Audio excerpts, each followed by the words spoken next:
મહીસાગર જિલ્લામાં પત્રકાર તરીકે ઓળખ આપી સોશિયલ મીડિયામાં વિડીયો અને ફોટો વાયરલ કરવાની ધમકી આપી ખંડની માંગનાર વ્યક્તિને પોલીસે ઝડપી પાડ્યો છે। વીરપુરના પ્રતિષ્ઠિત નાગરિકો અને રાજકીય આગેવાનો પાસેથી ખંડની માંગવાના આરોપમાં તેજેન્દ્ર રાઠોડ નામના શખ્સની જૂનાગઢથી ધરપકડ કરવામાં આવી છે। પોલીસ તપાસ મુજબ આરોપી સોશિયલ મીડિયામાં બદનામ કરવાની ધમકી આપતો રૂપિયા માંગતો હતો। आरोपी विरुद्ध एक केस में ₹1 लाख और अन्य केस में ₹30,000 ની ખંડની માંગવાની ફરિયાદ નોંધાઈ છે। તપાસમાં સામે આવ્યું છે કે તેજેન્દ્ર રાઠોડ વીરપુરથી સુરેન્દ્રનગર શિફ્ટ થયો હતો અને સ્થાનિક લોકો પાસેથી માહિતી મેળવી કાર્યવાહી કરતો હતો। હાલ પોલીસે અન્ય કોઈની સંડોવણી છે કે નહીં તે દિશામાં પણ તપાસ શરૂ કરી છે।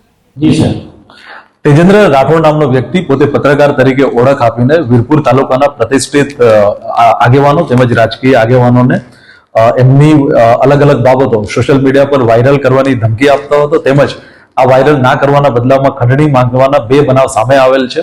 પોલીસે એક ગુનામાં ₹1 લાખ જેટલી ખંડણી માંગવાનો એફઆઈઆર દાખલ કરી છે તેમજ બીજા એક ગુનામાં 30,000 જેટલી રકમની ખંડણી માંગવાનો ગુનો દાખલ કર્યો છે।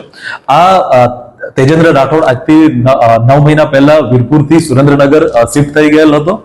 વીરપુરના લોકલ વ્યક્તિઓ દ્વારા આ તેજેન્દ્ર રાઠોડને માહિતી આપવામાં આવતી હતી અને ત્યારબાદ આ સુરેન્દ્રનગરથી રહીને એ વ્યક્તિઓનો સંપર્ક કરતો હતો અને આ અલગ અલગ માહિતી સોશિયલ મીડિયામાં વાયરલ ના કરવાના બદલામાં ખંડણી એમના તરફથી માંગવામાં આવતી હતી। પોલીસ દ્વારા આ વ્યક્તિને જૂનાગઢથી ધરપકડ કરી લીધી છે। આ 2 એફઆઈઆર દાખલ થયા બાદ એક અન્ય ત્રીજો વ્યક્તિ ફરિયાદી પણ સામે આવ્યો છે અને તેની પણ આજરોજ વીરપુર પોલીસ સ્ટેશન ખાતે ફરિયાદ દાખલ કરવાની કાર્યવાહી ચાલુ છે। અન્ય કોઈ વ્યક્તિની સંડોવણી છે કે મેં આપને જણાવ્યું એ રીતે જે લોકલ માહિતી છે એ વીરપુર ના લોકલ વ્યક્તિઓ દ્વારા આ વ્યક્તિને સુરેન્દ્રનગર આપવામાં આવતી હતી। પોલીસ તમામ બાબતોની તપાસ કરી રહી છે કે એવા કયા કયા વ્યક્તિઓ આ સમગ્ર ઘટનામાં સામેલ છે।